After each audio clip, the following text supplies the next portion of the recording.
It's a pleasure to be here, and I will tell you that I had some input into the topic. I did not know much about ASEAN while sitting in Hong Kong for 16 years. I knew it was some collaboration among governments, but having moved, is that not on? Oh, much better. Having moved to the Philippines 2.5 years ago, I realized the tremendous impact this economic integration could have.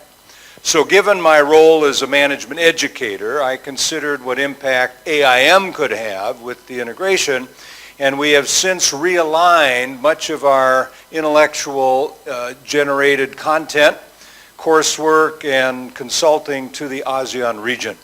So what I'd like to do is give you a snapshot of, first of all, what ASEAN integration means, what management educators could do about it, and a little bit of example of what we at the Asian Institute of Management are in fact doing about it.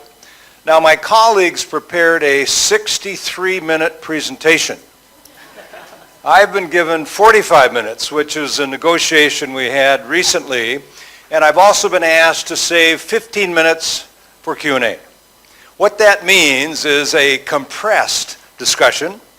So don't be at all offended if I click through slides. I'll have to make the decisions on the sly, because I would like to restrict this to about a 30-minute overview and then greatly hope for engagement from those of you. Now, I counted up the backgrounds, and 37 of the people in this room, at least those signed up, are not from ASEAN countries. 27 are. So the majority is not. However, the 27 who are ranges across most of the 10 countries in ASEAN. So I expect some interaction from those of you who really do have a personal perspective on this integration.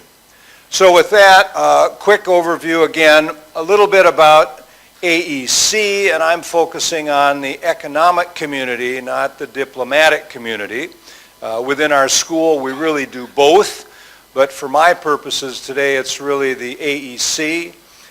Talk a little bit about implication for management educators, and then get some examples of what we're doing in the Philippines. So let's go ahead. The ASEAN Economic Community is to be an EU-like integrated market, but the differences are, and I guess learning from EU, there will not be a single currency. The borders will be very open, so it won't be as constrained or wall-like as the EU, but one of the downsides is the ASEAN community has not empowered an entity to oversee the integration. And that actually is a weakness we're seeing show up as the movement has slowed now that the tougher decisions have to be made.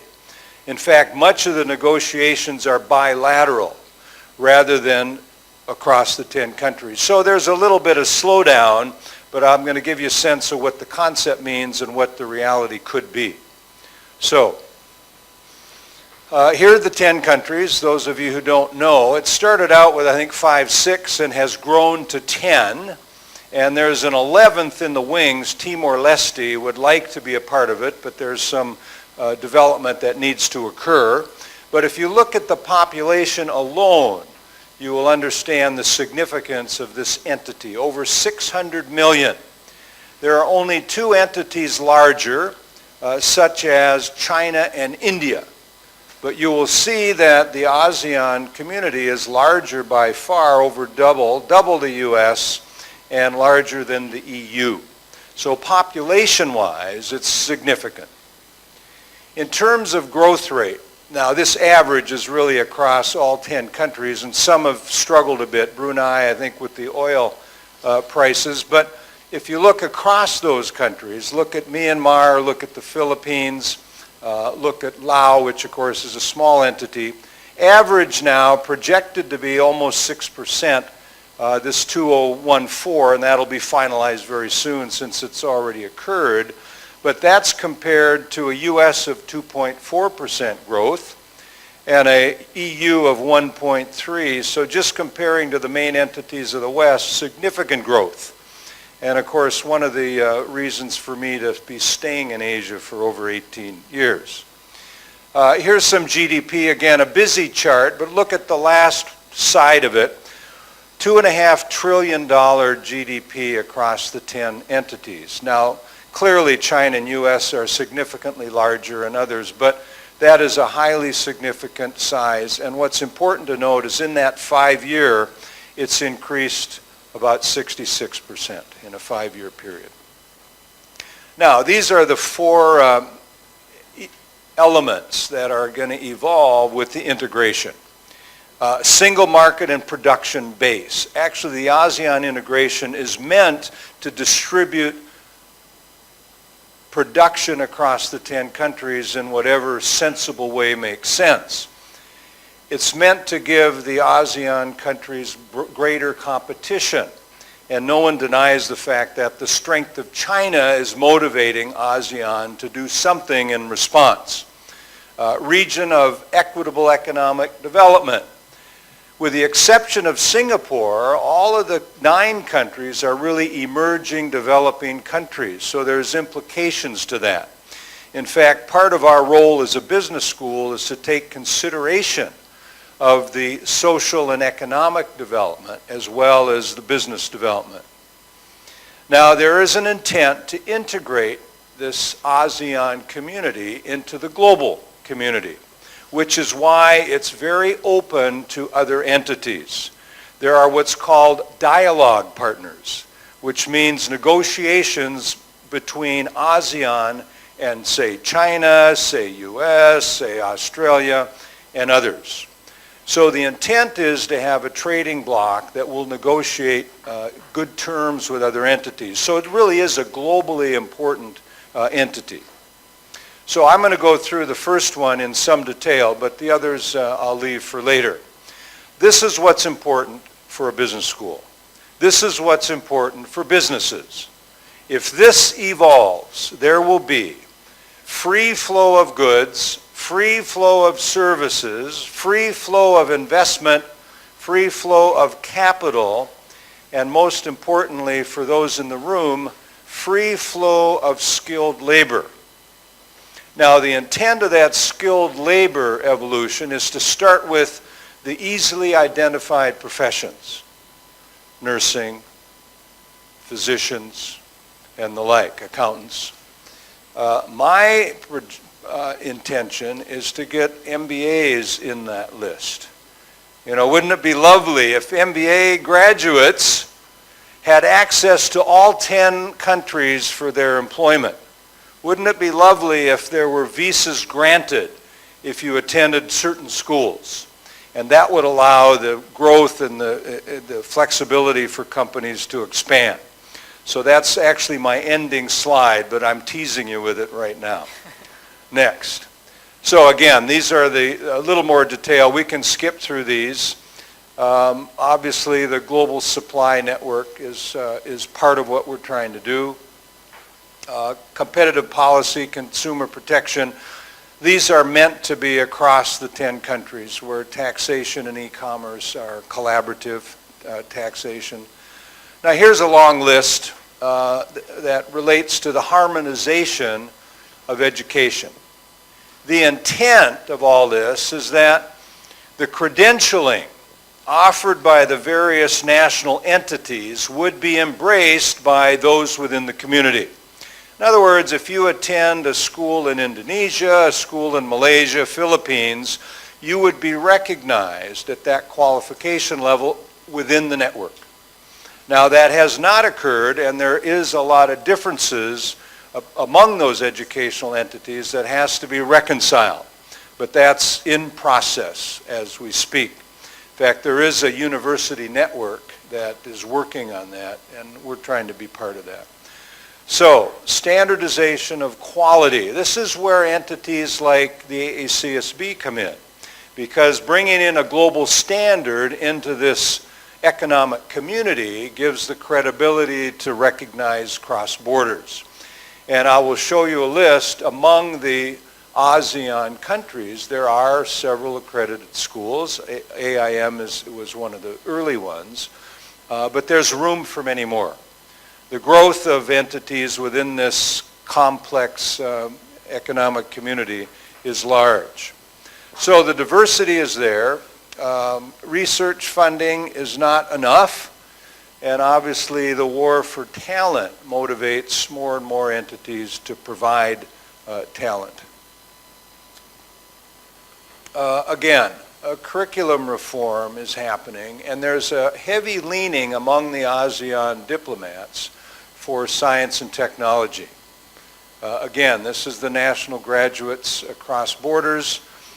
Master's and doctoral programs need to have benchmarks not only within the community but globally in order to gain that credibility across the various borders. And attention, again, because of this being a developing country network, the needs of the societies and having inclusive growth is much more paramount to those of us involved than would be perhaps in a Western entity such as the EU. Scaling up faculty and students. The need for professional educators is immense. And I think there was a comment yesterday about, somebody was given the number of business schools and they questioned whether there are even enough faculty in the region to cover those, and it's a real issue. It's why, in my mind, accelerating towards digital e-learning components and platforms is probably more paramount in this region than any other. It's cognizant of China moving directly into the telecom and forgetting putting up the lines for phones. And our moving into e-commerce and e-learning is part of that growth demand. Partnerships. There are many already, and there are the Chicagos who have several bases here. Harvard's got some case writing bases. Northwestern has a partnership in Hong Kong. NYU, many entities setting up in China. Singapore, of course, has a large number of outside entities, which will serve some of that growth. But I believe that the Asian community needs to develop their own content, and they need to develop their own expertise, and that should be the motivator.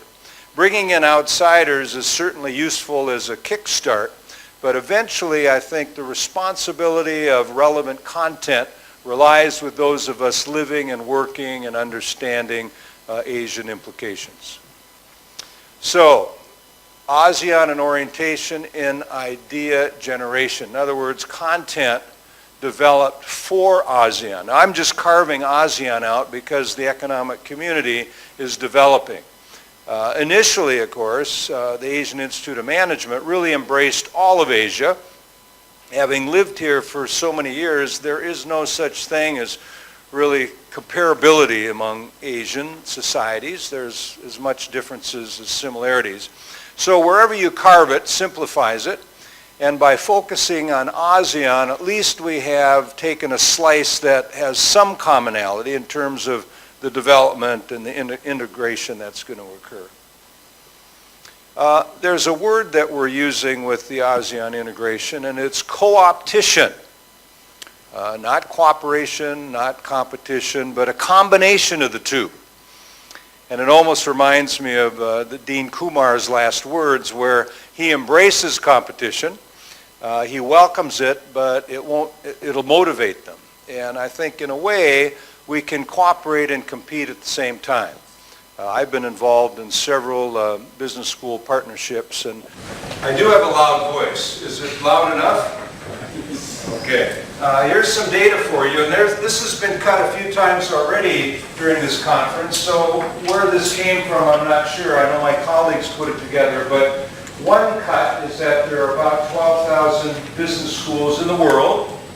890 of them are in the U.S., and I've seen larger numbers, so this must be cut in a certain way. This is MBA, not business, so not all schools offer the MBA. 689 MBA schools in Asia Pacific, and we've taken India out of there because if we didn't, they would dominate. There's so many in India, we wouldn't know what the rest of us had. 620 AACSB accredited schools in 38 countries. 38 of those are in Asia. 8 of them are in ASEAN. So we'll see if those numbers are challenged. We'll leave them for now. I think you get the picture. There's a lot happening. ASEAN, an economic community over 600 million people, 10 countries, needs more quality management education. No question about that. Maybe slow to rise, but moving quickly. Here are the names of the schools that showed up on our list of accredited schools. Malaysia, Indonesia, and Philippines each have 1. Singapore, Thailand, 2 or more. Now, I think one of these, I believe the Indonesian school was new, right? Just hit the list. Yeah. Now, I don't know how many are in the pipeline. Maybe somebody does. Yes, I do. You wouldn't. Just in these countries? Just give me a minute. Yeah, okay. Actually, I can probably tell you. Let's see. Indonesia's probably about 6 in the pipeline. Malaysia maybe a similar number, but I'll look that up. Okay. Thailand probably another 5. All right, so actually heavy growth coming up, which I support and think is necessary. One of the issues that, there's a question I'll get to, let me make this point I'll get to, that was raised, and I sort of am raising it now, but I have to recognize AACSB's capacity here. I mean, accrediting schools is a major undertaking, and so you just can't grow overnight.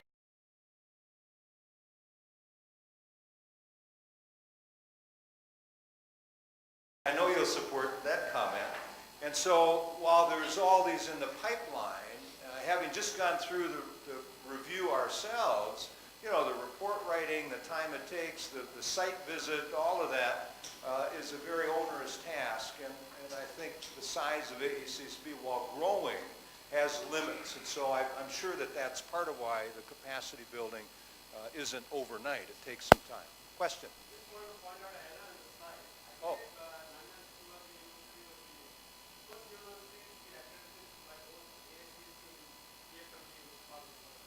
Nanyang? Are they accredited by EFMD now? Oh, okay. Okay. Actually, I believe HKUST and CU were the first 2 schools in Asia back in '99. I happen to know that because I was there. So we'll have to debate this later. We probably didn't spend enough time yesterday discussing this. How important is accreditation to a school in Indonesia or Thailand or Malaysia? Because in a local context, anyway, there are local accreditation bodies as well. Yes, having an international, if you want the school to get internationalized, and if you just purely have an MBA program, it doesn't really make that much of a difference. So there is, again, trade-offs in terms of, well, yeah, it depends on your point of view. I believe that most educators should aspire to global management education. And therefore, an accrediting body that does look at internationalization, which we know EFMD really does, AACSB also does, you know, for one not to seek it, probably says you want to stay local, but even local now, I'm saying the economic community is by definition going to be global.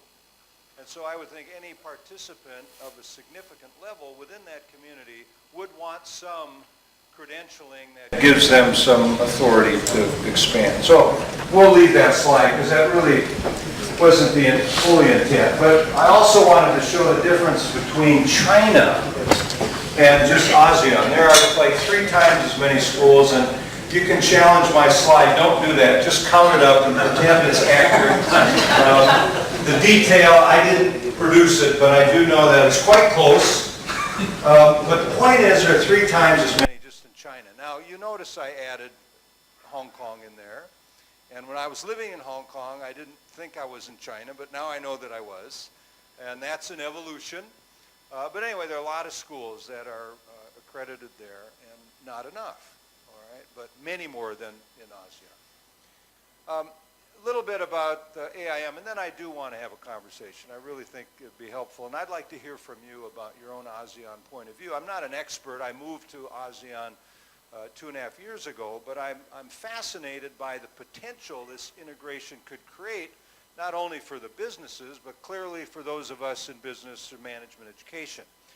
We see ourselves as management educators. We do have a school of development, which gives a master's degree, mainly for NGOs and public managers. So it fits in this ASEAN development. So we have an educational philosophy that goes back to our Harvard founding back in the 60s. We were founded as a case school. And so we are generating and teaching the case method ever since '68 when we were founded. So we were one of the early schools in Asia. Our working vision, and we've got a faculty retreat coming up this next week, we want to be considered a global source for ASEAN society's talent, insights, and wisdom. So just kind of conceptualize that. We want to be the go-to school in ASEAN for not only talent, but for content. Academic institutions, there is a huge vacuum of original management thinkers in ASEAN. You know, how many of us are really representatives of, you know, copycat schools or have a huge Western influence? And sensible, because the MBA was invented in the West and much of this power and the doctoral programs come from the West. So it makes sense, but I think we're past that now. I think there's time to move in an Asian direction, and I think the critical mass exists to do exactly that, and I believe that that's part of the reason for this forum. These are some of the things we're doing about ASEAN. We've created courses, we're writing cases, we've got seminars going on, we have a speaker series, we did a big conference. We're trying to generate enthusiasm and excitement among the participants to embrace this integration and to win with it. I will say that among many of the countries there are fears that this integration will downgrade their competitiveness, that the protectionism that exists across ASEAN will not go easily. Now, the tariff barriers have basically been lowered, but the non-tariff barriers, and that's bureaucracy and processes and all that, are slow to go. And these are the ones that are being worked on now bilaterally. And we talk about many of those in our forum. So, ASEAN thought leadership, there's a need for it, developing leaders and managers for ASEAN economic community. We're working on a merger, an internal merger, between our development school and our business school. We see the combined content as highly relevant to an evolving ASEAN. The content we have on PPP and public management is very relevant to the business leader. And the business courses are very relevant to the public manager. So we're also creating a center on ASEAN that will have the resources to inspire our other centers to focus their attention on ASEAN. We've created 4 categories of funding. ASEAN leadership in general, because that's really what AIM is known for, but we've added in family corporations, entrepreneurship, and general management crossing sectors, which means more content about public management and running non-government entities. We participated in business awards. You may know this across ASEAN, that the business community has created awards for companies that are doing well. We did that in the Philippines already. We're trying to participate across the region. I don't know how many have occurred so far. That's one activity. We do have what we consider will be an annual conference. We had it last spring. Maybe some of you attended. We coincided with our global board, so we had them participate, which was very useful. We're also writing a book called Asean Champions, and we're doing all 10 countries. We're identifying companies that are excelling or will soon be winners in their respective countries, and that book will come out in December, hopefully, which is the date coinciding with the integration date. Now, I should say a bit about that. Those of you who know about this ASEAN integration know that the original date was 2020. And the diplomats and those government leaders recognized that that was too far away and nobody was moving fast enough. So they moved the date back to 2015. Now, knowing that they wouldn't get it all done, but wanting to motivate countries to get most of it done. Well, the original date was January 1, 2015, which, as you all know, has passed. And so adjusting that date without adjusting the year moves it to December 31. So the new date is now December 31. Now, I expect it may change again, all right? But at least it's serving a deadline, which we all do to our students, to get them to get the job done. Now, we're currently at about 80% of the job being done at last count. There's a scorecard that keeps track of this. So there's a big 20% gap of what needs to happen before it's all finished. That won't happen by the end of 2015, but hopefully most of it will. So our business conference talks about that. Again, strategically, we're focusing on leadership management, family corporations, and entrepreneurship. This is my key takeaway, and I think I've actually accomplished my 30-minute goal here, which was good. ASEAN business schools, and I'm saying especially accredited ones that have been recognized, should lobby for the free flow of skilled labor category, which includes management, to help companies expand in ASEAN. Our students and alumni should be giving working visas to the 10-country economic system. Wouldn't that be powerful? I mean, part of the reason U.S. got so many international candidates is they had this 2-year visa that allowed them to stay and work. I know Singapore has a system where if you come and go to school here, you have a little more access to job opportunities. We finally got that to happen in Hong Kong. It has huge impact on talent. And so if something similar could happen to ASEAN, by the way, I've heard people say ASEAN, which I kind of like too. You have a choice. ASEAN, if something could happen in ASEAN like that, I think it would fuel considerable attention to business educators here and allow us to really move even quicker. So with that, I thank you for your attention.